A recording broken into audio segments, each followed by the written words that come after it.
So hello and welcome everyone to the Gabriel Method's step-by-step core lesson number 3. Before we get started today, just a reminder for everyone listening, you can send in your questions via email during this live class and during all our live classes to this special email address. And the email address is class@thegabrielmethod.com. That's class, C-L-A-S-S, at thegabrielmethod.com. And John did have one request. If you have questions pertaining to this lesson specifically, that's even better. If you have any question, feel free to send it in. But if you have one pertaining to this lesson specifically, we would love to get those. But of course, any question you send in, we'll do our best to answer live. Now, John's going to do his best to answer all your questions live. And as always, like we've been doing throughout the course, any questions that John doesn't get to today will be covered either during the Ask John session, which is later on this week, or else during the video blog early next week. Now, if you haven't yet seen this week's video blog, do be sure to log into the members area, and you'll find this week's video blog right on the home page after you log in. And of course, the archives of all the previous weeks you'll find along the right-hand navigation.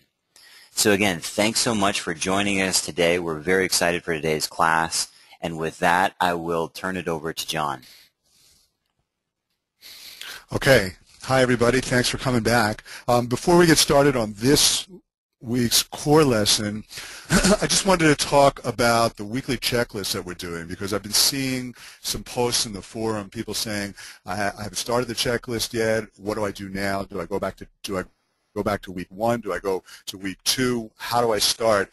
And I just want to say that we're giving you a lot of information, and the most important thing is the checklist. The information is all there as backup and support. The checklist is the things that are going to help change your life, change your body, create positive habits that you need to help solve your weight loss problems forever. So the checklist is really most important. It's the action steps. It's a little bit like talking about the difference between talking about food and actually eating a meal. We could talk about food for the next 6 weeks. It's not going to fill your stomach. It's not going to nourish you. You have to eat the meal. So taking the action steps on the checklist is like actually eating the meal. It's actually nourishing your body. It's getting the goods. Now, if you haven't started the checklist yet, that's okay. Start with this week, week 3 checklist. And at the very, very least, if you can't do all the items, that's okay too. There's not that many items, and we're not adding that many new items. We're just integrating a couple of things into items that we already have, as you'll see. But at the very, very least, if you can't do all the different items on the checklist, do the morning and the evening visualization, because the morning and the evening visualization, especially the morning visualization that we tailor for each week, will have positive habits in it and suggestions to make positive habits that will help the other habits that I want you to incorporate into your life become automatic. So really, all you really need to do is try to make a commitment to listening to the morning and the evening visualization every day for the remainder of the course, and you will get tremendous, tremendous benefit. The other habits will come on more automatic, and if you can't do one or you can't do the other, don't worry about it. Don't throw the baby out with the bathwater. Listen to the morning and evening visualizations. You will get tremendous benefit. Those habits will be incorporated, and you will be able to change your life. So with that in mind, I'd like to start the core lesson number 3, which is about digestion and toxins. And I have to say that I've been doing this now for about 10 years. It was August of 2001 when I first started losing weight, when I first started doing research into digestion. And that's 10 years I've been knowing about it, I've been learning about it, and over the last week, I've just been preparing notes for this course, and just in reading about it and reviewing things over the last week, I have to say I'm just overwhelmed that we as humans can survive given the way our digestion functions and the types of foods that we eat in the modern day world. It's actually unbelievable. It's a testimony to how incredibly amazing our bodies are that we survive at all. It will also explain to you, though, once you really understand digestion, it will explain to you why we have things like heart disease, cancer, inflammation, arthritis, bipolar disease, depression, type 2 diabetes, and why we have obesity. It just makes perfect sense when you understand digestion and when you really understand what's going on in your own body, because what happens is we eat a meal and we just think it's magic. You know, how does that meal become our body? It's magic. Well, when you look at the way digestion functions, it's not magic. It's really very simple. What is magic is how we convert modern-day foods into fuel, and what's obvious is how the byproducts are causing so many problems. So let's get into it. Basically, if you look at your digestion, all our digestion is it's just a big, long tube from one end, your mouth, to the other, your anus. It's a tube that just goes on and on and on and on and on. And that's all your digestion is. It's a long tube. There's nothing fancy about it. What's important is what's in the tube and what's not in the tube that will determine, and what you put in the tube will determine how effective your digestion is. Now, keep in mind, if your digestion is impaired, you will be in a nutritional famine, which means you could be eating healthy foods or not. In most cases, 99% of the cases, we're not eating healthy foods. That is, the foods that we eat do not have the nutrients that we need, or the nutrients have been corrupted or destroyed, as we'll see. But even if they are there, if your digestion is impaired, the nutrients are not getting into the cells of your body. And if the nutrients are not getting into the cells of your body, you're starving on a cellular level. And that's a nutritional famine. That nutritional famine will keep you hungry. The stress from the nutritional famine will elevate your fat program hormones and cause your body to want to be fat and go into a perpetual fat storage mode. And it's a vicious cycle where you stay hungry, looking more and more for nutrients. You're not getting nutrients, but what you are getting is fats and sugars that your body just stores away in your fat cells, and you get fatter and fatter and fatter without getting nourished. So you are in a nutritional famine if your digestion is not working properly. So let's talk about how your digestion works. First, it starts in the mouth. When you eat something, the first thing that happens is as you're chewing your food, there's saliva in your mouth that helps you digest your food. So your digestion actually starts in your mouth with digestive enzymes. Digestive enzymes are these little guys right here that are friendly proteins that act as workhorses or catalysts that help break down foods. They're not a living organism per se. They're a protein. They're not like a bacteria like this is, what are called friendly bacteria or probiotics, which we're going to talk about in a second. But they're proteins that help you break down food. So as soon as you start eating a meal, your saliva is breaking down the food. Then you swallow the food and it goes into your stomach.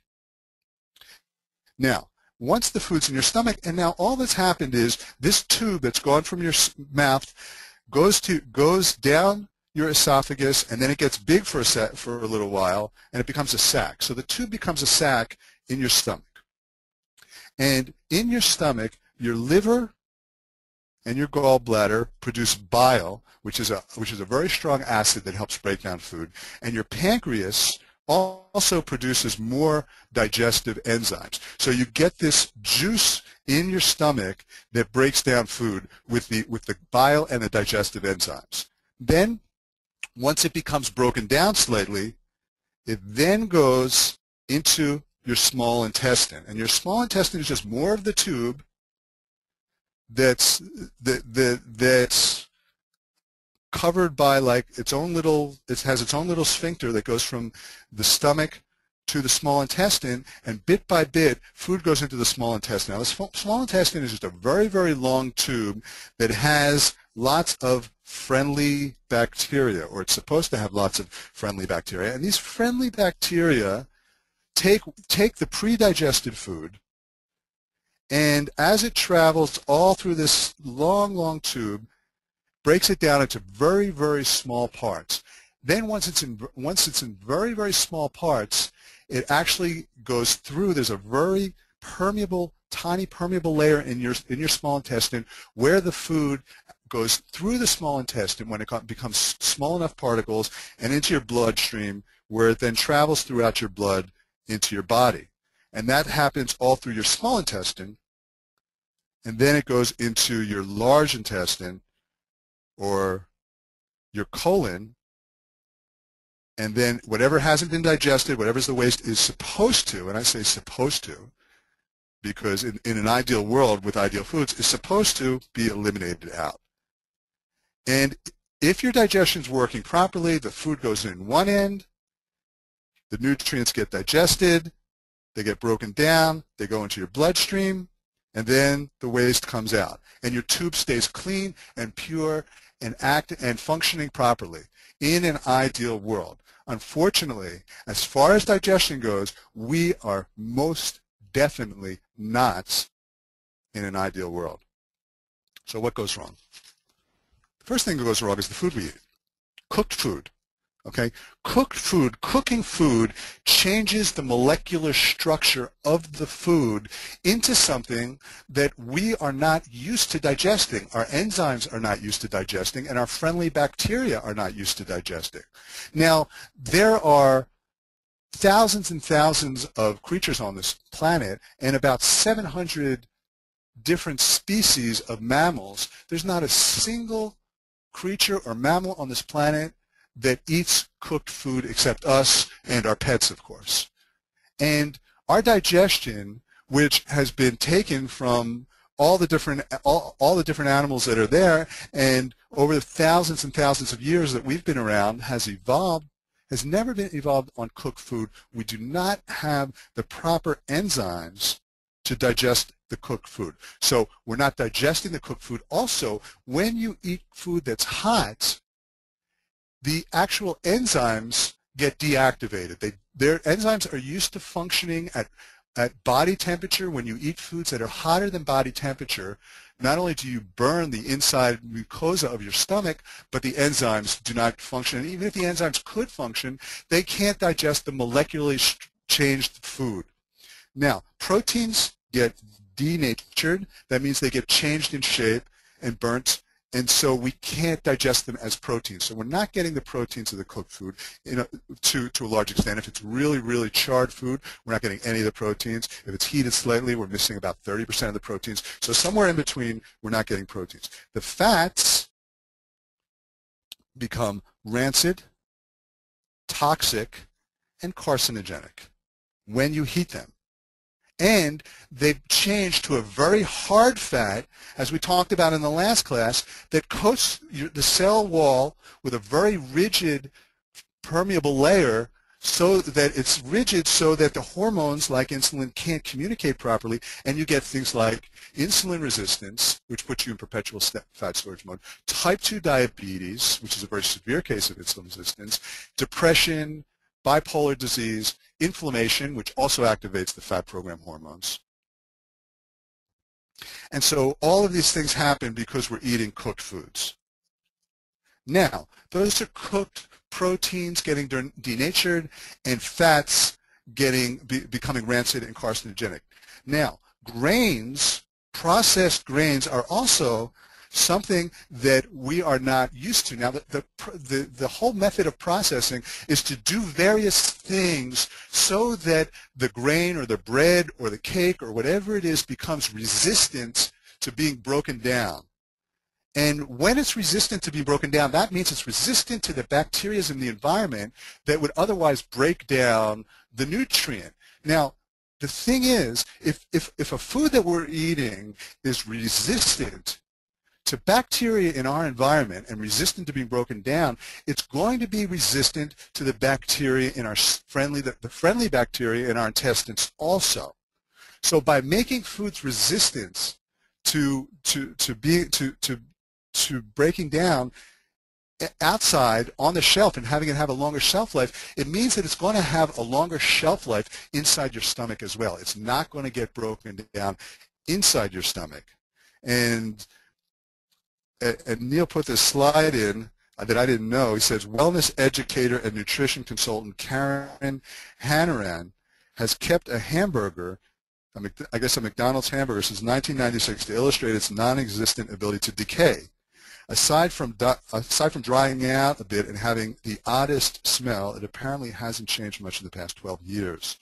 So we're eating hamburgers that won't, and I remember reading an article and actually seeing a picture of a McDonald's muffin that somebody had kept for a year accidentally, and it looked identical to the McDonald's muffin from a year ago.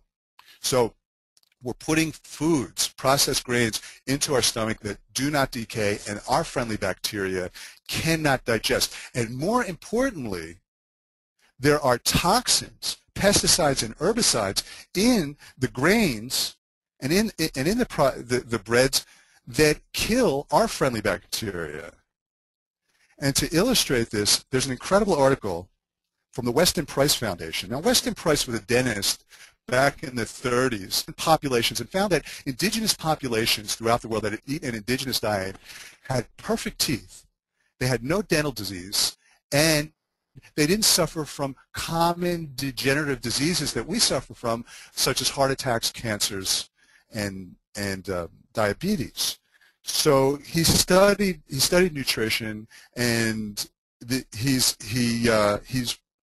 a pioneer in making people aware of nutrition. So there's an article that I want to read extracts of because it's so powerful in how it displays how many toxins go into processed grains to make them impermeable to decay, and then these toxins then go into our stomach, killing our friendly bacteria and making the food we eat impermeable to decay or impenetrable from decay also. So I'm going to read some of this article. It's called Weedy Indiscretions from Seed to Shelf, and it talks about how it travels wheat from seed to actual production, all the different pesticides and sprays that go into it. It's a great article. We will make it available on the website. So it starts, so I'm just taking excerpts from it. I'm just going to read it. It says, even before they are planted in the ground, wheat seeds receive an application of fungicides and insecticides. Fungicides are used to control diseases of seeds and seedlings. Insecticides are used to control insect pests. Some of the main chemical insecticides and herbicides and fungicides used on commercial wheat crops are disulfuron, methylparathion, chlorpyrifos, dimethoate, diamba, and glyphosate. Glyphosate is also known as Roundup. It's an incredibly toxic substance that kills plants and weeds instantly. We're putting that in our system. Besides contributing to the overall toxic load in our bodies, these chemicals increase our susceptibility to neurotoxic diseases as well as conditions like cancer. Many of these pesticides function as xenoestrogens, foreign estrogens that can wreak havoc on our immune balance and may be a contributing factor to a number of health conditions. No studies exist that isolate the health risks of eating. This article was written about 7 years ago, so there are studies now, but no studies exist that isolate the health risks of eating hormone-manipulated wheat or varieties that have been exposed to hormone application. However, there's substantial evidence about the dangers of increasing our intake of hormone-like substances. Chemical offenses don't stop after the growing process. Before commercial grain is even stored, the collection bins are sprayed with insecticides inside and out. More chemicals are added while the bin is filled. These so-called protectants are then added to the upper surface of the grain as well as 4 inches deep into the grain to protect against damage from moths and other insects entering from the top of the bin. The list of various chemicals used includes chlorophyllus methyl, Bacillus thuringiensis, cyfluorine, malathion, and pyrethons. Then there is the threshold test. If there's 1 live insect per quart of sample, fumigation is initiated. The goal of fumigation is to maintain a toxic concentration of gas long enough to kill the target pest population. The toxic chemicals penetrate the entire storage facility as well as the grains being treated. 2 of the fumigants used include methyl bromide and phosphatine-producing materials such as magnesium phosphide and aluminum phosphide. Grain drying. Heat damage is a serious problem that results from the artificial drying of damp grain at high temperatures. Overheating causes denaturing of proteins, which we talked about. and can also partially cook the protein, ruining the flour's baking properties and nutritional value. Modern processing. The damage inflicted on wheat does not end with the cultivation and storage, but continues into the milling process. Without refrigeration or chemical preservatives, fresh stone-ground flour spoils quickly. After wheat has been ground, natural wheat germ oil becomes rancid at about the same rate that milk becomes sour. So refrigeration of the whole grain breads and flours is necessary. Technology's answer to these issues has been to apply faster, hotter, and more aggressive processing. Since grinding stones are not fast enough for mass production, the industry uses high-speed steel roller mills that eject the germ and the bran. Much of this, quote, waste product, the most nutritional part of the grain, is sold as a, quote, byproduct for animals. The resulting white flour contains only a fraction of the nutrients of the original grain. Even the whole wheat flour is compromised during the modern milling process. High-speed mills reach 400 degrees Fahrenheit. And this heat destroys vital nutrients and creates rancidity in the bran and the germ. Vitamin E in the germ is destroyed, a real tragedy because whole wheat used to be our most readily available source of vitamin E. Literally dozens of dough conditioners and preservatives go into modern bread, as well as toxic ingredients like partially hydrogenated vegetable oils and soy flour. Now, partially hydrogenated vegetable oils causes something called trans fats, which is one of the most toxic things you can put in your body. Does elevate your insulin levels 3 times higher than other oils would, and causes insulin resistance. So that's what happens when you heat partially hydrogenated vegetable oils. Soy flour, loaded with, quote, anti-nutrients, is added to virtually all brand name breads today to improve the rise and prevent sticking. The extrusion process used to make cold breakfast cereals and puffed grains adds insult to injury with high temperatures and high pressures that create additional toxic components and further destroy the nutrients. Even the synthetic vitamins that are added to replace the ones destroyed are also destroyed by refinement and milling. People have become accustomed to the mass-produced, gooey, devitalized, and nutritionally deficient breads and baked goods and have little recollection of how real bread should taste. Chemical preservatives allow bread to be shipped long distances and remain on the shelf for many days without spoiling, without refrigeration. Now, if a bread or a grain or anything can remain on a shelf without spoiling because of all these toxins, that means it's going to remain in your body without spoiling too, which means it's going to remain in your body without being digested. The bacteria in your stomach are the same as the bacteria that are outside. If they can't digest it outside, you're not digesting it inside. And we're taking in this food, people, years and years and years of rancid food, of food that's totally impermeable and impenetrable to decay, and food with denatured proteins. And we're taking these foods in, and they're just accumulating in our stomach. Then I'm going to read on because I think this is such a powerful article. I'm going to read a couple more paragraphs. Irradiation. Irradiation is the practice of using either high-speed electron beams or high-energy radiation to break chemical bonds and ionize molecules that lie in their path. According to proponents of this technology, irradiation can provide more food security for the world by eradicating storage pests in grain, killing fruit flies in fruit, preventing mold growth, decaying, ripening, preventing the sprouting of potatoes, onions, and garlic, and extending the shelf life of meat, fish, and shellfish. Anything that extends the shelf life of your food is going to make your food undigestible. So I want to, again, I have to drill that home. So however, research still is telling us something different about irradiation. People think that there's nothing wrong with it, but one particularly interesting study on the dangers of irradiation was published in the American Journal of Clinical Nutrition in 1975. 10 children were divided into 2 groups of 5. Before the trial started, blood samples were taken and examined for each child. The diets given to each group were identical except for the wheat.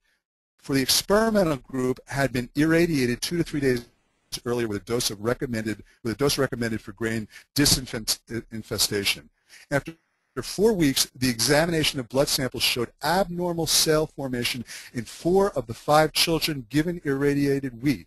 No signs of abnormal cells development appeared in the control group. One particularly disturbing cell type found the experimental group was one of the disturbing cell types was polyploid lymph. Lymph is a vital component of the immune system, and these abnormal varieties occur routinely in patients undergoing radiation treatment. In fact, the levels of these abnormal lymph cells is often used to measure as a measure of radiation exposure for people accidentally exposed to radiation. After 6 weeks, blood samples were taken again, and a sharp increase of polyploid lymph cells were seen when compared to the levels at 4 weeks. Because of concerns for the children's health, the study was terminated. To verify the results, the researchers continued with experimental animals and found the same results in both monkeys and rats.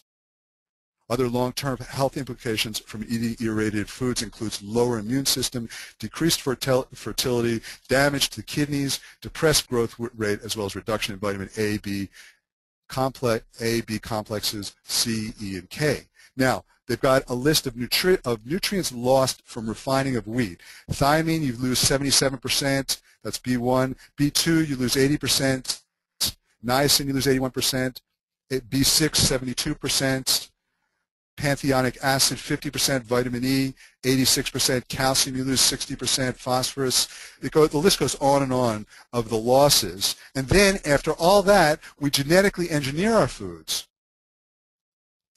And genetic engineering is the process of disrupting the genetic blueprint of the living organisms, plants, trees, fish, animals, and microorganisms. Genes are spliced to incorporate a new characteristic of function into the organism. For example, scientists can mix a gene from a cold water fish into a strawberry plant's DNA so it can withstand colder temperature.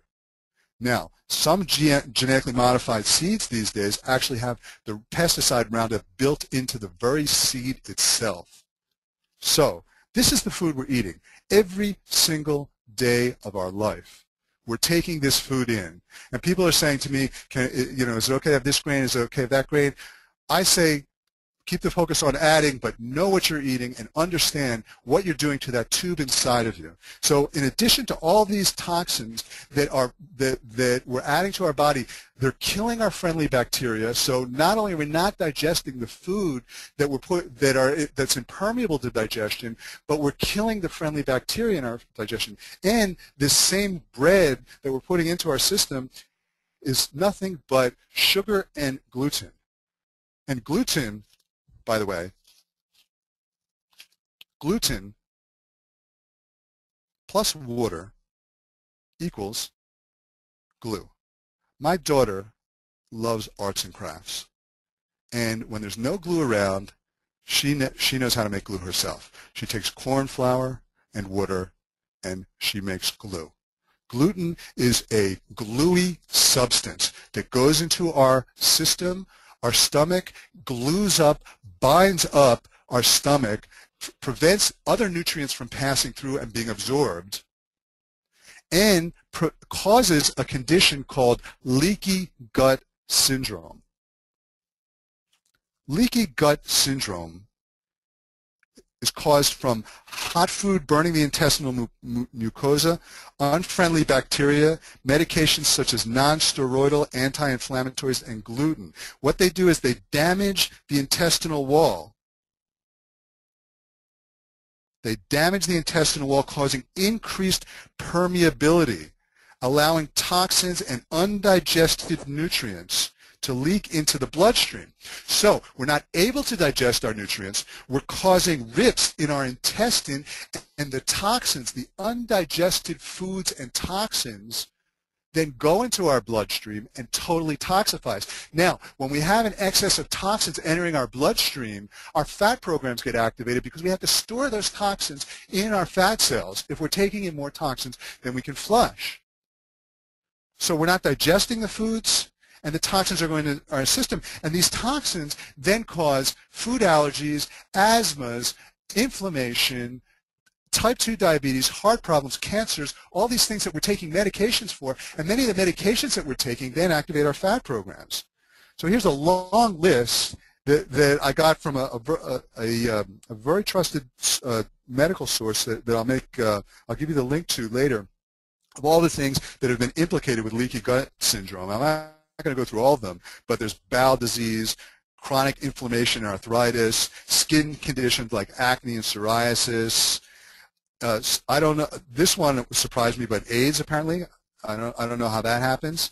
Chronic fatigue syndrome is obvious to me. Chronic fatigue syndrome is because your body, your immune system is just so totally overworked because every day you're putting these toxins into your body and your immune system has to fight it. Not only that, but your immune system uses the same types of digestive enzymes in our stomach to actually digest and dissolve toxins in your bloodstream, and so your body's competing for digestive enzymes, not enough digestive enzymes. So chronic fatigue syndrome to me is totally obvious.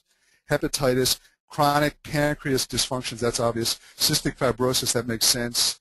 I'll go through, okay, alcoholism, celiac disease, autism.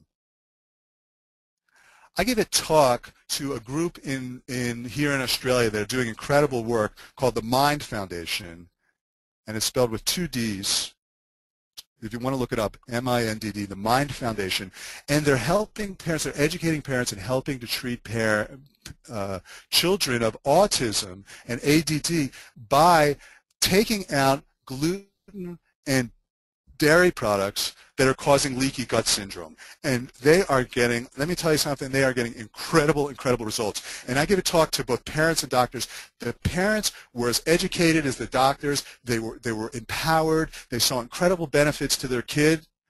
And they found beautiful alternatives to wheat products and to dairy products. The foods there were amazing. They were healthy, nutritious, all stuff that we're focusing on now, and that we'll talk about.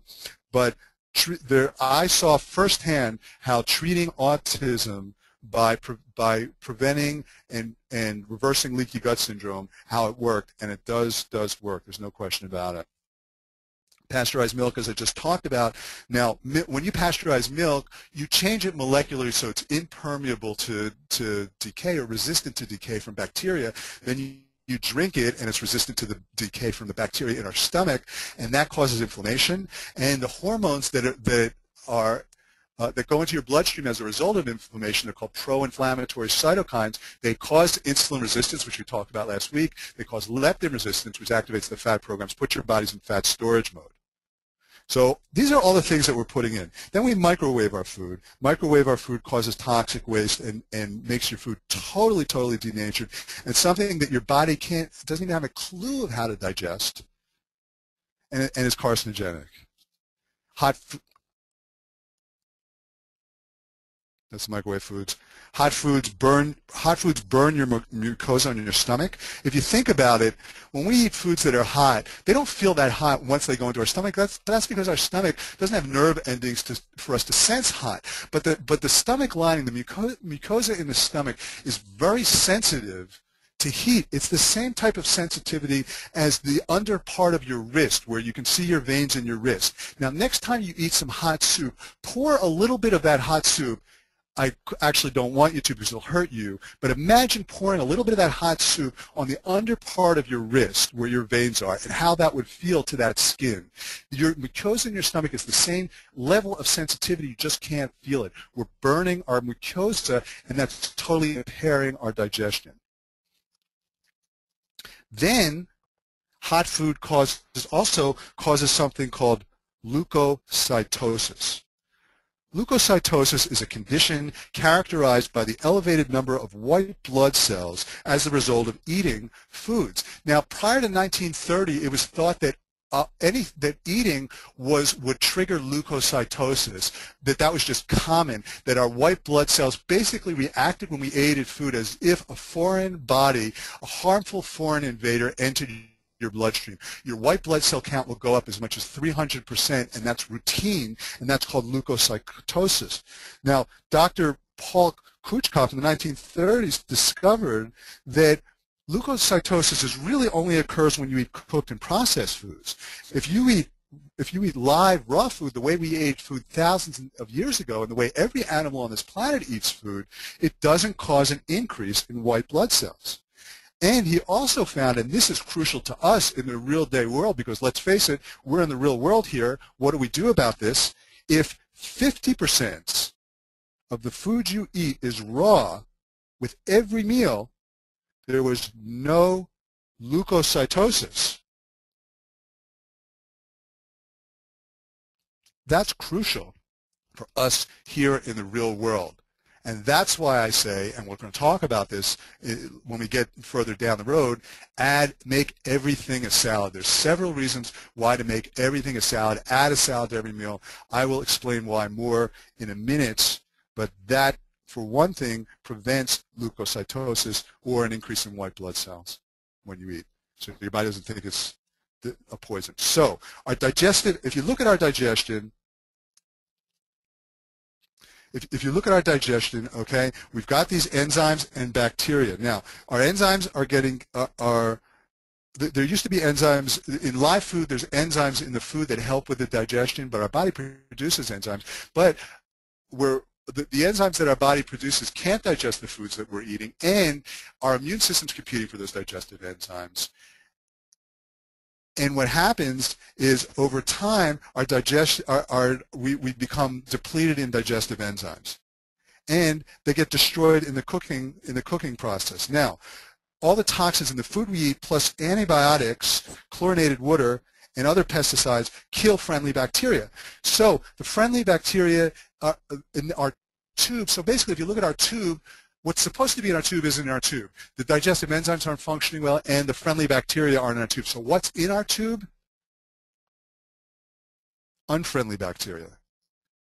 Unfriendly bacteria such as parasites. Parasites invade our digestive, our intestines, and our digestion gets populated with parasites that cause exhaustion and sugar cravings. So you're tired all the time because you've got these parasites living in your tube, and there's nothing but decaying toxic matter that's accumulating in this tube, and is a swarm and breeding ground for parasites. And there can be over 100 different types of parasites and worms living in your body. And if we're not replenishing our body with friendly bacteria through the foods that we eat, these parasites thrive, and they cause chronic exhaustion, chronic sugar cravings, and you're eating sugar all the time to feed these hosts, but at the same time, they never get the sugar because the sugar that we eat is table sugar that goes right through your stomach, into your body, and it goes into your cells, and then there's no nutrients, and the parasites keep wanting more and more food, and you're just piling on the fat while you're trying to feed these parasites. It's really an unsavory experience. And if you look at our tube, okay, if this is just our tube, where this is the stomach and this is the digestion and the colon and all those things, if you just look at that, what's happening is, just over time, this is getting invaded with parasites and accumulating toxic matter, and our colon is getting accumulated with toxins, and then we're taking microwave food that's changing its molecular structure. Also, there's other digestion problems when you combine grains with meat. They can't digest properly together. Stress, which we live in chronic stress, also causes digestion problems, because when you're in stress, you divert blood flow away from your stomach, and you need that blood to help digest things. And the result is our digestive tract becomes a tube of rotting, decaying waste. Studies show that we can have over 25 pounds or 12 kilograms of decaying waste in our bowels. This is what we're carrying around with us. And the longer we live eating this way and living this way, the more toxins are in our stomach, the more our tube gets destroyed and has leaky gut syndrome, the more parasites thrive, the more rotting, decaying, uncooked, undigestible, denatured foods are living in this tube of ours, and then leaking into our bloodstream, causing all kinds of different problems. And that, my friends, is what we're living with every single day of our lives. That's the tube that you carry around. And I can tell you now, after 10 years of living this, I can tell you that that tube is your lifeline to every type of optimal health.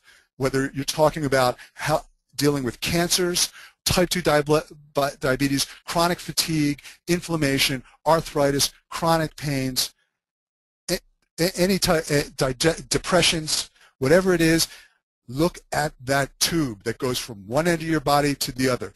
Clean out that tube, replenish that tube with healthy bacteria and healthy enzymes. Put things in that tube that you can digest and assimilate. Your life will turn around. What overwhelms me and amazes me is our ability to survive given the facts of what we're doing with this tube. And there is no surprise at all that modern day humans suffer from heart disease, cancers, and diabetes when these things virtually didn't exist thousands of years ago and don't exist in indigenous populations eating their normal indigenous diet. There's no question. Our bodies are struggling. And the older we get, the more stuff we carry around with us. And our digestion, and we become chronically nutritionally deficient, and that activates our fat programs, and we're just walking around accumulating waste and accumulating fat, and that's our lives, and we're exhausted. I lived it. I know what it's like, and I'm on the other side of it now, and I can tell you, take care of this tube. So then we have all these problems like asthma, inflammation, type 2 diabetes, depression, and we take medications for them. The medications are toxic too. They overwhelm your body's, your liver and your body's ability to fight toxins. And Dr. Joel Fuhrman, author of several books on cleansing your colon and digestion and optimal health, says that in pharmacology class, when he was in med school, the first day, the first lesson that you learn in pharmacology class is every medication is toxic. It treats the symptoms, it doesn't treat the ailment, and it causes toxins, overworks your liver. But more importantly, chemically, a lot of these ones, especially ones for asthma, inflammation, type 2 diabetes, and depression, medications for that activate your fat programs. But the cause is stress and this tube that we are just totally destroying. So the solution is to deal with stress and to deal with this tube. So our conclusion, the nutrients in our food have been corrupted and can't be digested properly. I hope I've made that point. Our digestion is severely compromised. I'm sure you get it now. We're in a nutritional famine, activating our fat programs. We're accumulating toxic waste in our bowels that's seeping into our bloodstream, increasing our overall toxic load, and activating our fat programs. So what do we do about it? One simple solution. Let's face it, we're in the real world. I'm not going to say to you, be a raw food vegan.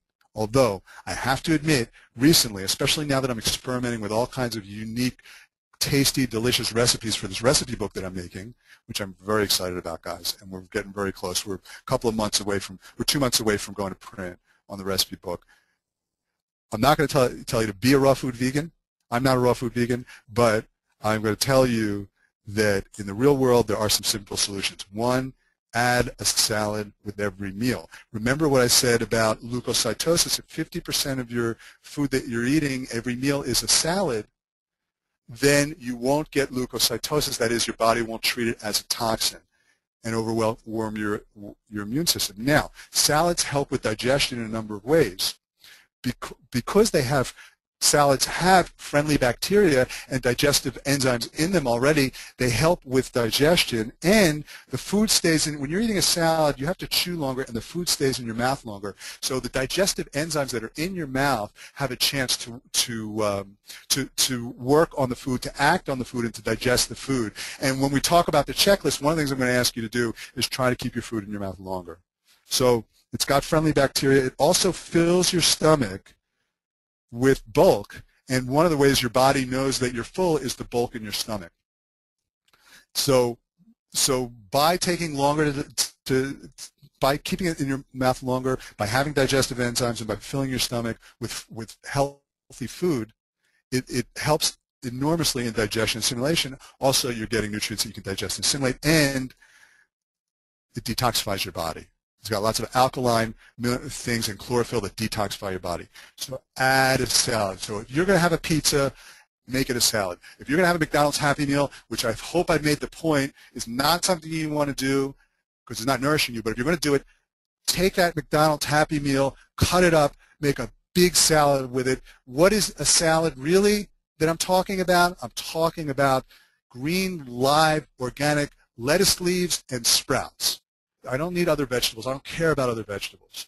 Green, live lettuce leaves and sprouts. Use a dressing that you really like. I don't care about the dressing. Try to use a healthy oil, though. There's lots of healthy oils. If the oil is cold, olive oil, flaxseed oil, almond oil, walnut oil, avocado oil are all good oils for salads if they're cold and if they've been refrigerated. So use a healthy oil, make a delicious salad dressing. We're working on some salad dressing recipes right now. I'll try to make them available this week if you remind me. Jenny, I just want to say, when you're listening, remind me about salad dressings. We'll make some healthy ones available. Some really tasty ones available on the site. Make it a salad, okay? If you're eating a birthday cake, I'm not going to say make that a salad, but listen, make everything a salad. Add green lettuce leaves to it and sprouts. It's a real simple, practical solution. Whatever the food is that you're addicted to, and believe me, we're all addicted to toxic foods. We become addicted to them because, by the way, I just want to say, when you eat foods that are toxic and you get a white blood cell reaction to those foods, your body then forms an addiction. Anything that's toxic that you get a white blood cell reaction to, your body develops antibodies to, and then you become addicted to the food because you need the food and the toxin to satisfy the antibodies. It's a vicious cycle. So the foods we're eating because we're addicted to. So if you're addicted to the food, fine. Understand you're addicted to the food, eat it, make a salad out of it. Add, add, add. The focus is always on adding. Add a salad. Please add a salad to whatever it is you're eating. Don't turn into a diet. Don't become a raw food vegan overnight. Add a salad. Other simple solutions, take digestive enzymes with meals. Now, digestive enzymes are meant to be taken with meals because they will help you digest the food and will help give you additional digestive enzymes that you can help break down the foods that we're struggling to break down. Get colonics. Colonics clean out all the decaying matter in your colon, and we have pounds and pounds and years. There's stuff in your digestive tract that if you are 50 years old, I guarantee you, unless you have been, if you're eating a modern day diet, there's stuff in your digestive tract and in your colon that is there from 25 years ago. I guarantee it. Get colonics, get regular colonics maybe once a week for a while to flush that out. Probiotics. Now, probiotics are the friendly bacteria. Those, traditionally they say, and I agree with this, you want to take them on an empty stomach, and the reason is because you want the probiotics to get into your intestines and to populate your intestines, and it can't do it as well as if there's food in the way. So first thing in the morning and before you go to sleep at night, take probiotics. Take lots of live, fresh juices because they're very easy to digest and assimilate. They help clean out your digestion and detoxify your body, like wheatgrass, as you know I'm a big proponent of. Those are some simple solutions. So before we go into the checklist for this week, I just want to ask Neil, do we want to take some questions before we go on the checklist? Are there questions relative to the specific to the topics that we're talking about right now, or do you want to go into the checklist? Yeah, I got a couple questions for you, John. Do you want to do a couple questions and then go into the checklist? Okay. Can you speak up just a little bit because you're coming in just a little bit mute? All right. Can you hear me all right? That's better, yeah. Okay. Okay, before I take the questions, I just want to say, for those of you listening, we're going to do the checklist in about 5 or 10 minutes. Stay tuned for the checklist. That's the most important part, as always. I just want to cover a couple of questions and give you guys a chance to digest and assimilate all of the information that I've just given you. So, go ahead, Neil. Okay. Hey, I just wanted to add for the record, I always liked your pizza salad when I first started the Gabriel Method program. Great. I did too. You know, yeah, I do that all the time. But you know what I do now with pizzas, by the way, because I don't eat the bread. I tell you, bread is just glue to me. There was a time when I couldn't go a day, probably not even 5 hours without some sort of bread. I kid you not. And now it's been years and years since I've been attracted to bread. But I still have pizza.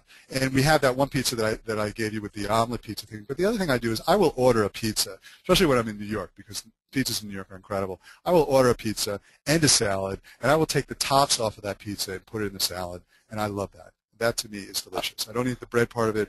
I eat the salad, but you can sprinkle the ground linseeds on it, make a good salad out of it. I can't get enough of that.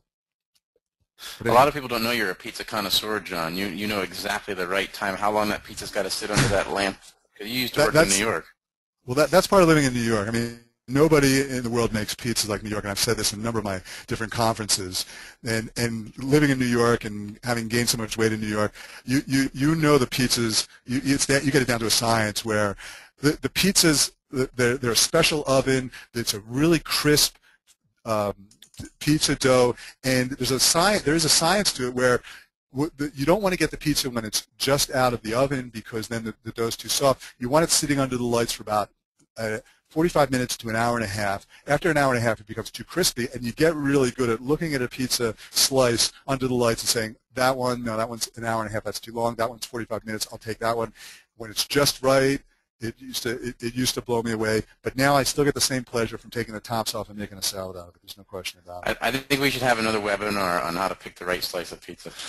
Okay, we can do that. All right, let me get going here, John. I'm not going to do a 6-week course on that, but I can definitely do that. That's good. Do a session. All right, this is from Jillian. She says, your advice appears to reflect GI load. Yeah, I've never heard you mention the GI. Is it possible to use a guide to the GI to help make good Gabriel method decisions?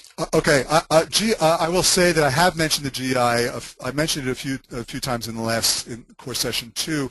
The GI is a good indication for simple sugars, not complex sugars, not complex carbs, because our body doesn't handle complex carbs really well. Our body's meant to digest simple sugars like fruits, and most of that digestion takes place in your saliva through the enzyme amylase, which is an enzyme specifically geared toward digesting simple sugars or carbohydrates in general very quickly in your mouth. But when you take a complex carb that takes longer to digest, you put it in your stomach, it doesn't react well with the bile and the digestive enzymes used for meat and fruits. And what happens is it doesn't digest well in your stomach, and even though the glycemic index is low on complex carbs, starches, what I also call dead carbs, such as the bread that we just talked about in this article from Weston Price, those things, that's where the glycemic index is not a good indication. The glycemic index is also not a good indication for fats. But first, just talking about the carbohydrates, dead food in general, dead carbs, complex carbs, those things cause you a lot of problems in your body. I'm not telling you to not eat them. I'm giving you education about them, and I'm saying don't think you're doing the right thing because it's low glycemic. Like oats are low glycemic, for example, but with all the toxins and with all the digestion problems in prepared and cooked foods, you're not doing the right thing by having that.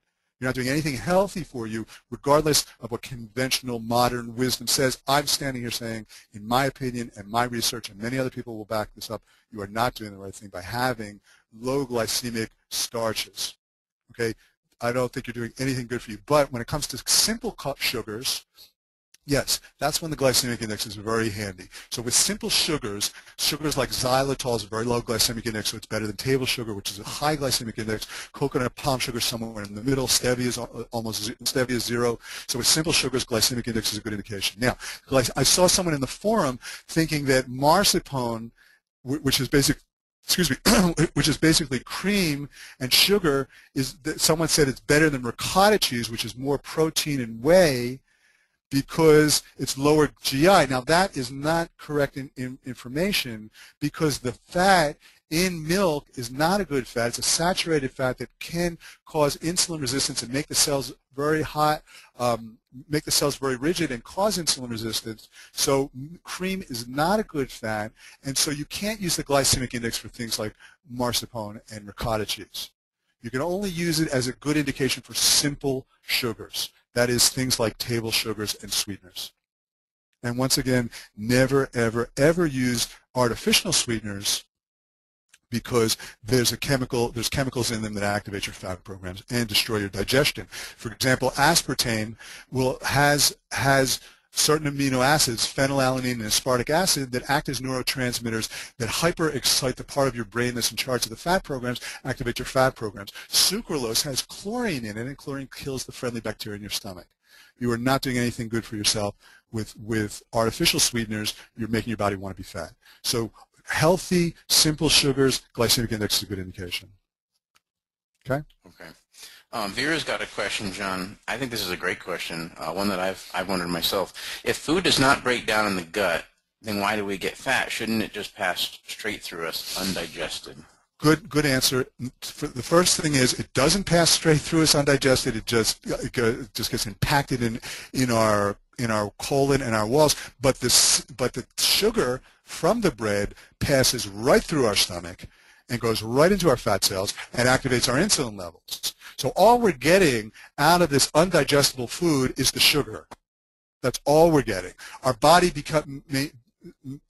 continues to be nutritionally deficient, so we stay hungry, and all we're getting is the sugar, not the nutrients. So when you eat a piece of bread or a chocolate bar, that sugar goes into your system faster than you can say, Bob's your uncle.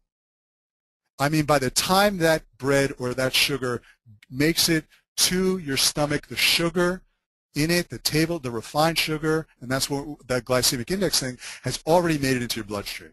But that's all. So the sugar goes into your bloodstream, it elevates your insulin levels, it puts your body in fat storage mode, and it replenishes your fat cells with sugar, but the rest of the nutrients you're not getting. And that's why we end up staying fat and nutritionally starved. It's a really good question. Thank you, Vera. Bob's your uncle. Bob's Okay, Cindy's got a question. She says, my son requires a gluten-free diet. For this reason, I bake bread and corn muffins and pizza crust using rice flour, potato starch, tapioca starch, and occasionally we eat rice flour pasta and rice added to our stir fries. It's all homemade and gluten-free. What's your opinion on eating these grains? If it's homemade and it's organic, it is better than glutinous grains. It is definitely better, but only if it's homemade and organic, but it's still not doing anything for you from a nutritional level. But what it is doing is it's not causing a lot of the toxic problems that the other things are causing. So you still have to add nutrients like live greens and undenatured proteins and uncorrupted fats to your child's diet in order to nourish him. But it is much better than store-bought, conventionally farmed breads and pastas and flours. Yes. Okay.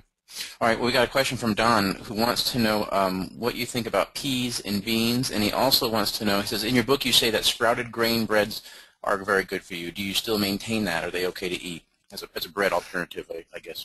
Sprouted grain breads that are refrigerated or frozen and sort of look like kind of like a fruit cake because the sprouts are still live, they're not bad to have. They don't taste too much like bread, unfortunately. But what I've seen recently is sprouted grain breads that are not in the refrigerator. They actually look like breads. Those are baked, and all of the live nutrients from the sprouts are gone. So that's not really a good alternative.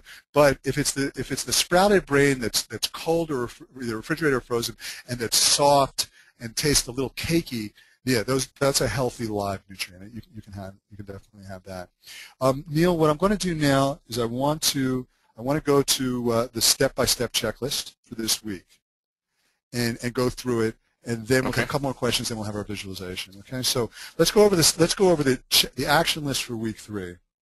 Okay, now the first thing I want to say about the week 3 checklist is that it looks like there's a lot of items here, but 90% of the items we're doing already. So I want to go over each one. Now the checklist that you're getting, there's a couple of typos in this checklist that you're looking at right now. The checklist that you're going to be downloading is not going to have these typos.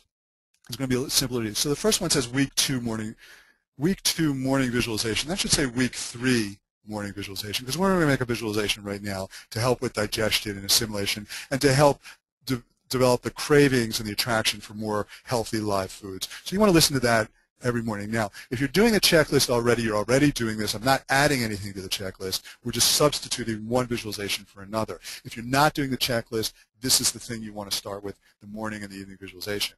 Okay, so then it says, after visualization, drink 2 to 3 glasses of water with lemon or apple cider vinegar. Now, we're doing that already, But what I want to add to that is a probiotic. Now, if you remember, I asked you to go to the health food store, look for probiotics. We also have probiotics on our website, thegabrielmethod.com/store. We have a pretty good probiotic that I'm happy with.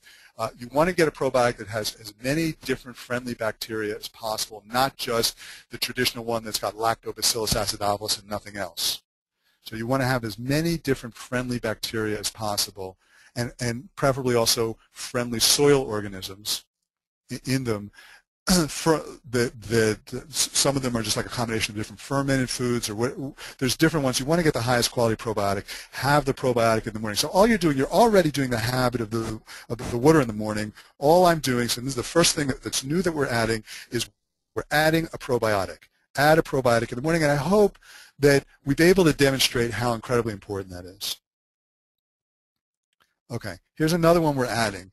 Add at least 2 large salads per day. So what I'm really asking you to do is make things a salad as much as possible. Turn it into a salad. Whatever it is that you like eating, don't change it too much right now, but make it a salad. You can see why it's essential. So I'm asking you to do that. We have talked about adding foods. This really falls in the same line of adding things and making it Gabriel Method friendly. So a Gabriel Method friendly meal is going to take whatever it is you're eating, it's going to make a big salad out of it. Okay, whatever the foods you're craving that may not be the healthiest in the world, but you might be addicted to it. We've all been there. I promise you, nobody was more addicted to bread, I don't think, than I was. We've all been there. So take those things, make a big salad with lettuce, live lettuce and sprouts. Use a healthy dressing. Use a flaxseed oil if you can as a dressing, or sprinkle ground linseeds on it, and you have a great Gabriel-friendly meal. Now, what I would like to do also is with your morning meal, which we've already talked about, have a Gabriel Method morning meal within 1.5 hours of rising. We've talked about that already. Take digestive enzymes. So not only do I want you to take probiotics in the mornings and the evenings, but I want you to take digestive enzymes with breakfast and dinner. I'm not going to, lunch is a little bit cumbersome because, I want you to carry pills around with you all day. But in the morning and evening, with your meals, take some digestive enzymes. You want a full spectrum digestive enzyme from a vegetarian source. I'm just going to write that down. So it's full spectrum digestive enzyme from a vegetarian source. Okay? That's going to have the fullest spectrum. Okay? So I want you to start doing the same things I talked about were the simple solutions, or the salads, probiotics, and digestive enzymes. So we talked about drinking a glass of water before each meal. Don't drink a glass of water during meal or after the meal, because that's going to affect your ability to digest nutrients. Take a digestive enzyme with it. That'll counter it. But do drink some water before it, because that's essential. Throughout the day, the ground linseeds, we're already doing that. So all these things we're already doing. Okay. GM-friendly afternoon snack. I'm pretty sure we talked about that already. That's to keep your blood sugar stable. Okay, then digestive enzymes with dinner. So that's a new one. Water after dinner. Okay, water after dinner with probiotics is a new one. And then our evening visualization we're doing already. So really, the main ingredients are here. A probiotic with the water that you're taking already. The salads I've kind of asked you to do already, but I'm really driving that point home. Then digestive enzymes with breakfast and dinner. Probiotics with the water that you're drinking already at night. And that's it. So basically you're adding salad, digestive enzymes, and probiotics at certain times during the day. That's the steps. They're not big steps if you're already following a checklist. If you're not already following a checklist, just get some probiotics and digestive enzymes. Make things a salad as much as possible. Drink a lot of water. And most importantly, listen to the morning and evening visualization. A couple of other things. If you can start juicing. Find a juice place. It's a really great way to get fresh, healthy vegetable juices. Now, if you're drinking juices, and if they're fruit juices especially, make them 50% celery. Okay? 50% celery. Because otherwise, if you're having fruit juices, they're going to be too high glycemic. They're going to elevate your blood sugar too quick. Make it 50% celery. when you're having juices, but juices are a great way to get digestive enzymes, friendly bacteria, and nutrients that go right into your system and nourish your body. And of course, the best one, as we all know, is, and we can all say it together, wheatgrass. That's right. I heard you all say it. Wheatgrass juice. If you can get wheatgrass juice, that to me is a lifesaver. Okay. Then just a couple of habits I want to talk about that you can try to instigate, and we're gonna really kind of instill them through the visualization, so you don't have to think too much about them. But mindful eating. Now, remember I said before that when you're stressed out, while you eat, the blood gets diverted from your stomach. And then also when the fat programs are on, you tend to eat too fast and stuff your stomach because your body's like in a famine mode. So you're not getting the full digestion benefits in your mouth.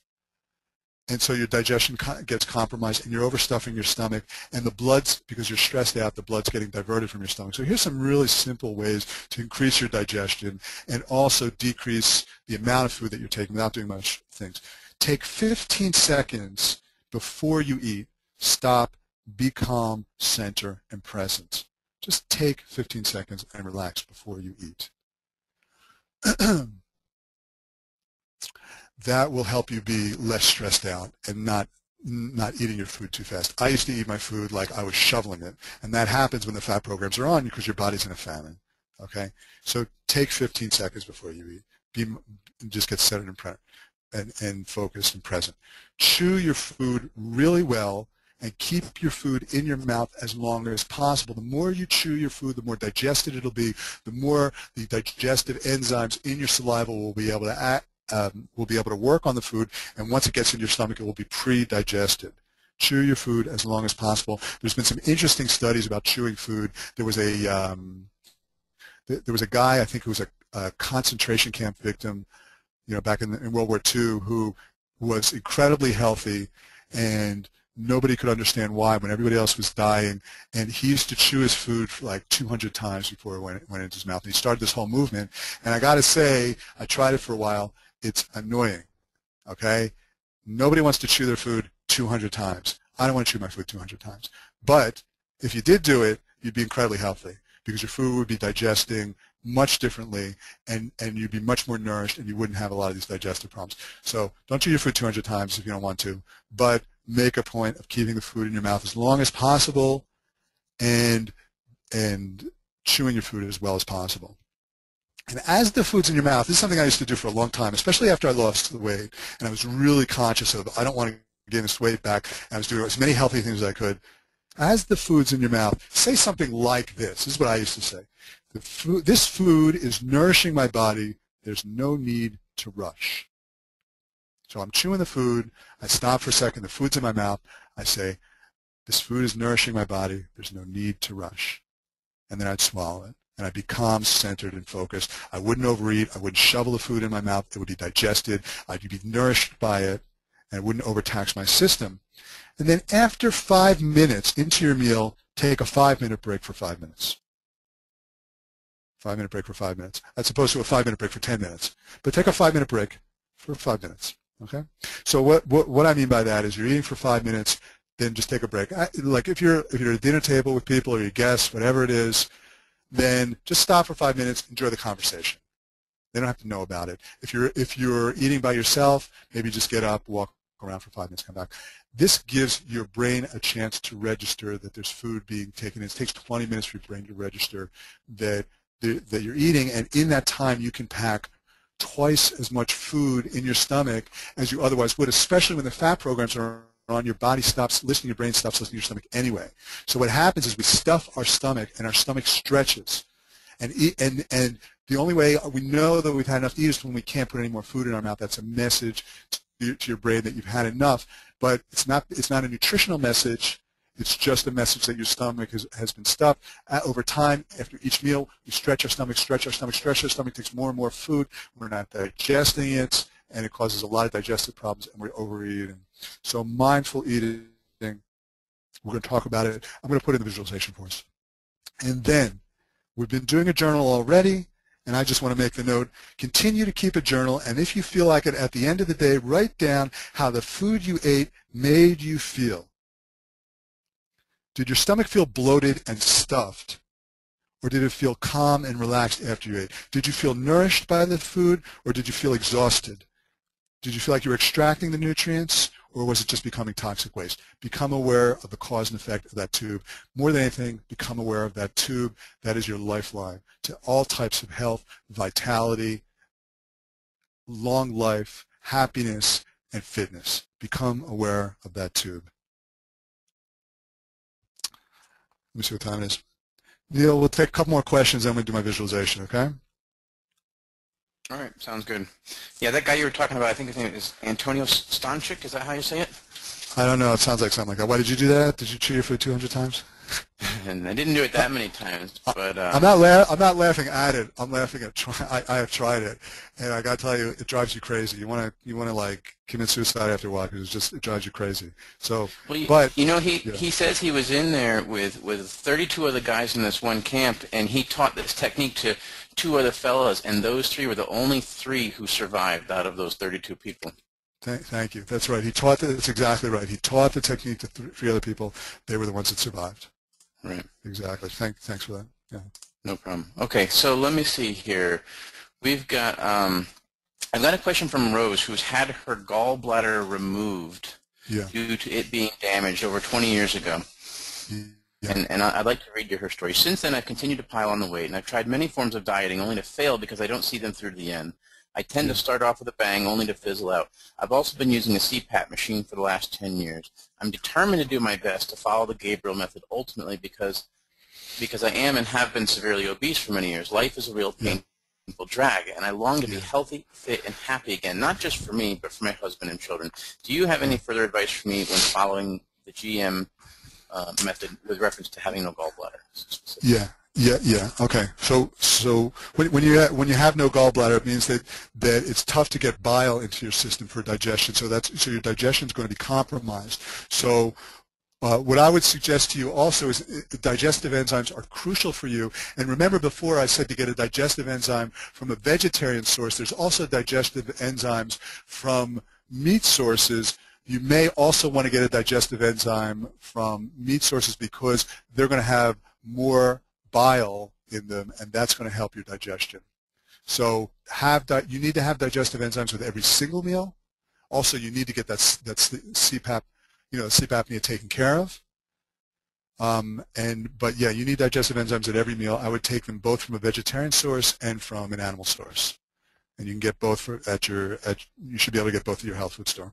So yeah, really important. Okay. Okay, I've got a couple questions here from Evangeline. This first one, and I think you've addressed this before, but I think it probably would be good to address it again. This morning I felt nausea and spinning around while listening to the visualization. I've started to suffer from vertigo, dizziness, and nausea.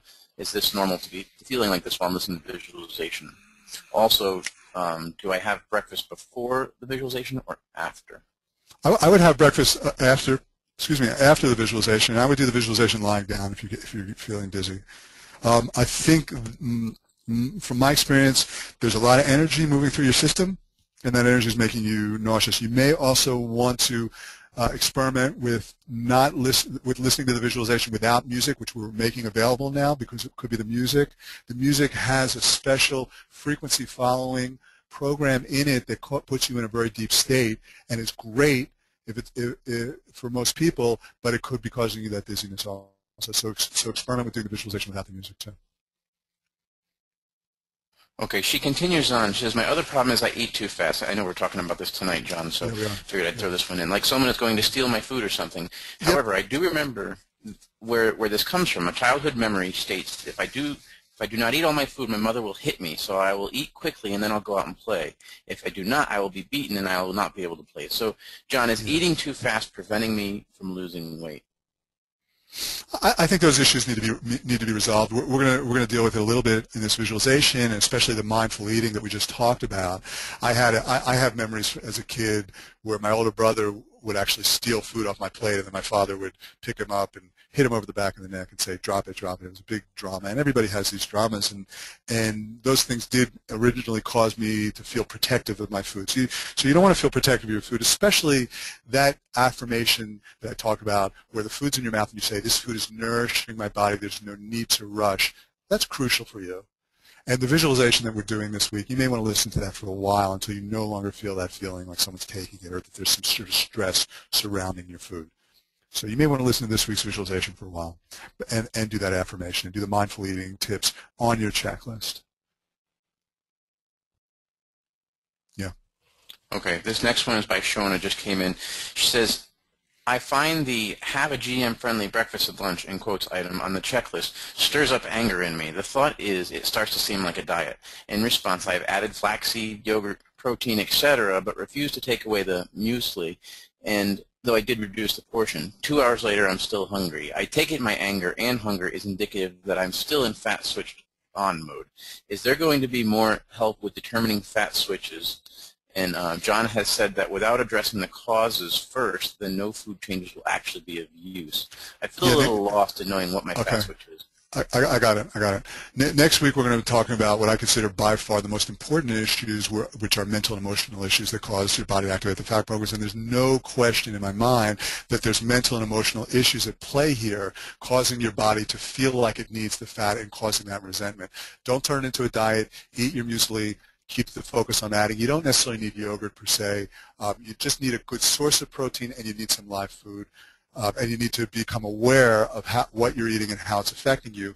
Don't turn it into a diet. Let's address the mental and emotional issues. Now, we're already addressing getting a head start on the mental and emotional issues through the morning and evening visualizations. So listen to those all the time. Also listen to the feeling safe and protected visualization that's already on the that's already in the members area, and maybe the Living Goddess too, because that'll help with emotional issues. But next week is really going to be crucial for you, and we're going to deal with the mental and emotional issues. And those are, by far, the most important issues. I wanted to take a couple of weeks to focus on the physical problems because you have to address the physical problems in order to have the energy to address the emotional issues. But now we're ready to address the emotional issues, and the emotional issues are crucial, especially for you if you're having that type of reaction. Neil, I'm going to take one more question, then we'll have to go to the visualization now. I think it's important. Again, wait, let me say something. Any questions that we don't answer right now, we're going to address in our weekly Ask John, which is in 2 days. That's a live show where you can also call in and talk to me. Those shows have been great, by the way, because we've been getting just the right number of callers for the whole show to actually talk to people. So that's the opportunity to really get in there, and we can talk about your issue. I'll spend as much time as we need going over your issues. We can talk then. We'll also answer any of the questions that came up in this class that haven't been answered, and then we'll answer them. We'll post also answers to the class page, and whatever answers we don't answer, whatever questions we don't answer between those two things, we're going to answer in our video blog. So all the questions will get answered throughout the week. That's our commitment, and we're very adamant to getting that done, and we've been able to do it each week pretty much. So whatever questions you don't get answered right now will be answered this week, so stay tuned. So Neil, if you want to ask me one more question, then we'll go to the visualization. Sure, no problem. I just think you brought up a great point, John. I mean, this is an opportunity. Just about everybody who calls in is getting through on these calls, so it's your opportunity to get on the phone with John and ask your questions. So the last two sessions, we've had 2 sessions. Each one has had the exact number of callers so that we could handle some of the questions from the class before for about 10 or 20 minutes, and then it goes boom, boom, boom, caller after caller. We take about 20 calls, and then the class ends. They're really informative, too, because they're great questions. And last week, the last one, there were no duplicates. It was amazing. Each question was a totally different, very relevant topic. So there's a lot of great content that we're accumulating there that you can listen to, too. Okay, so the last question, John, tonight is about bentonite clay and psyllium. Are they a good thing to do, and how often? Yes. Bentonite clay is a mild chelator, and what that means is it's an earth clay that doesn't get digested. It goes through your system. If you combine it with psyllium, and for example, if you go to a juice fast spa place, they'll give you a shake in the morning that's made out of a couple of tablespoons of psyllium husk, which is just a raw fiber that helps things move through your system, bentonite clay, and a little bit of juice, like a watermelon juice. Shake it up, make a shake out of it.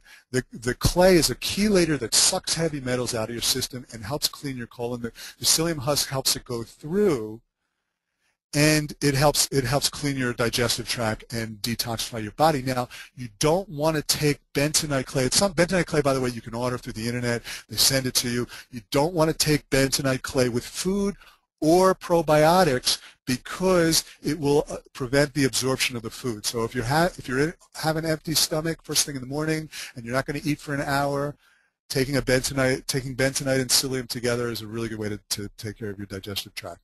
So that is a good point. I'm not going to make that a Gabriel Method checklist item, because then we're just going to go over top. And believe me, when you go down this road, there's so many ways you can go further and further. You want to go one step at a time toward ultimate health and well-being. And over time, when you look back 10 years later, you go, wow, I feel like I'm 30 years younger than I was 10 years ago when I started this. I have a new body, and I'm doing all these other things, but they've become habits now. So that's something that's a down-the-road type of thing. But if you're way into it, yeah, that's a good thing to have in the morning, but at least an hour before a meal. Okay, so then that's the last question I'm going to take right now. We're going to do our visualization, and that'll be the end of the session. So what I'd like you all to do is I'd like you to do this visualization with me. We try to keep all our visualizations under 10 minutes. So before we do the visualization, I'd like you to stand up and stretch your shoulders. Pull your shoulders up close to your ear real tight, your ears, like shrugging your shoulders, and then let your shoulders drop. And then do it again. Pull your shoulders up to your ears, let your shoulders drop. Move your hands a little bit, shake your head, and then sit down. And sit down with your spine straight and take a deep breath in. And take a deep breath out and relax. And I'd like you to imagine, as we've done before, I'd like you to imagine a ball of white light circulating around your navel. And this ball of white light is getting brighter and brighter and brighter. It's like a galaxy of ultra bright light in your navel. And that bright light is energizing your stomach and revitalizing your stomach and purifying your stomach and detoxifying your stomach.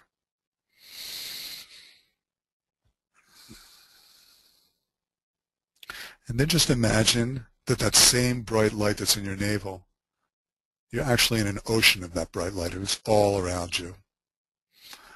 And that bright light touches your skin, and it enters your body, and it purifies your skin, it energizes your bones.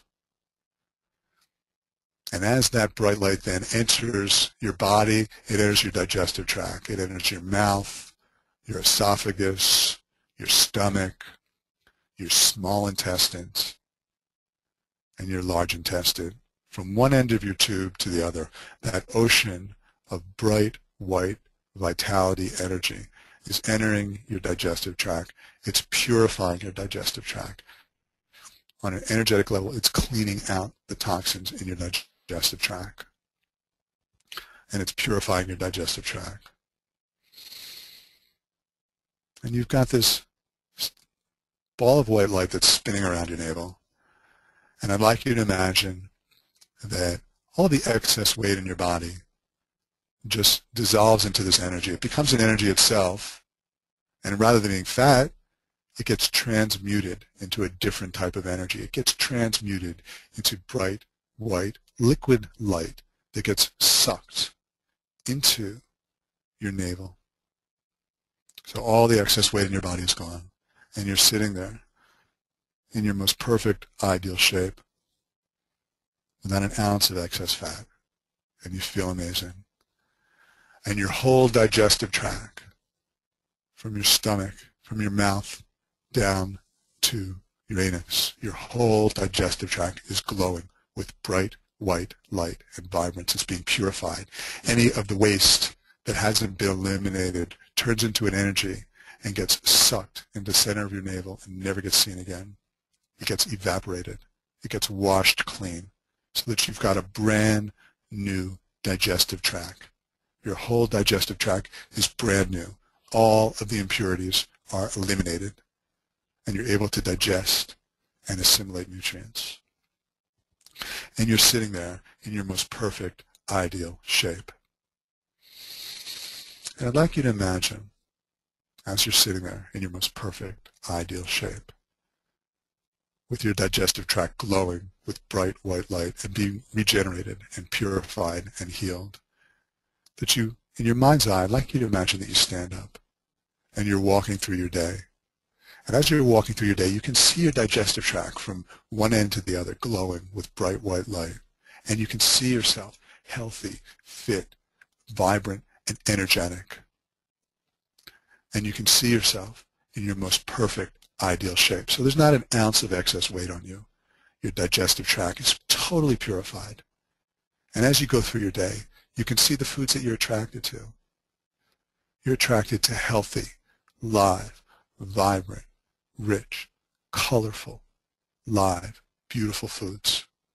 You can see yourself sitting down. There's a beautiful, live, vibrant salad with sprouts. It's glowing with bright white light. And any other foods that you want there, they're all there, but they're healthy and live, and you can see them.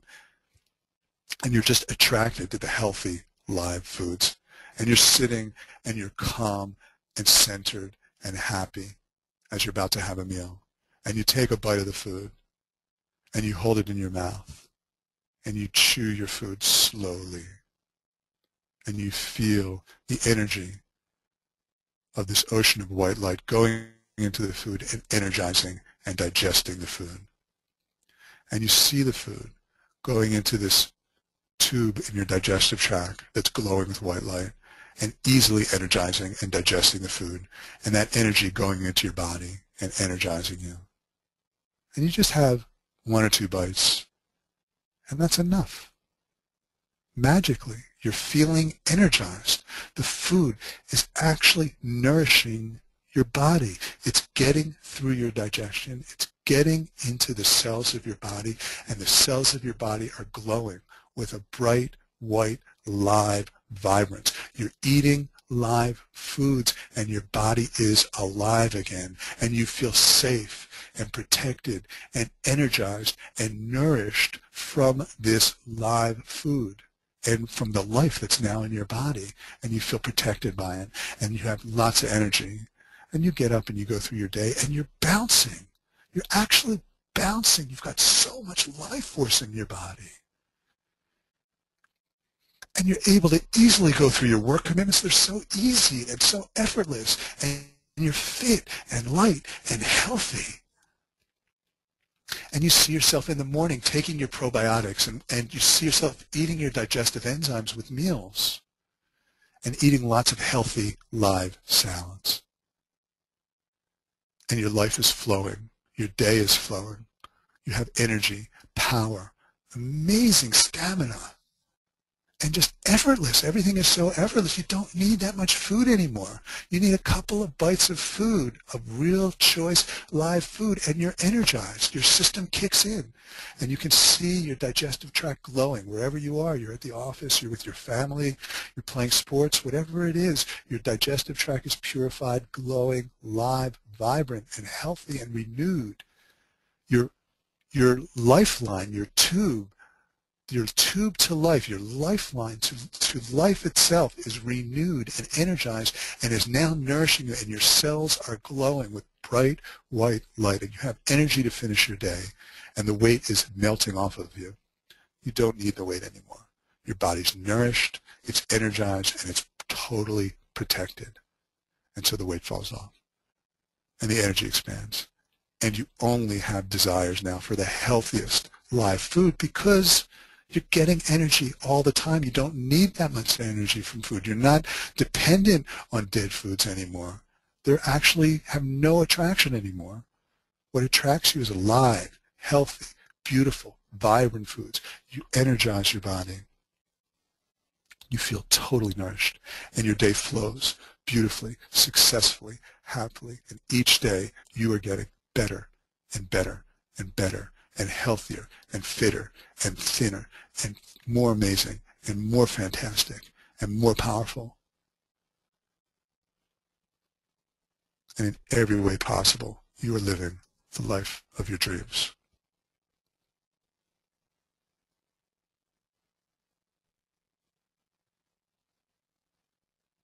And so in your own time and space, when you're ready, you can open your eyes and have the most amazing, beautiful, powerful, successful day and successful life.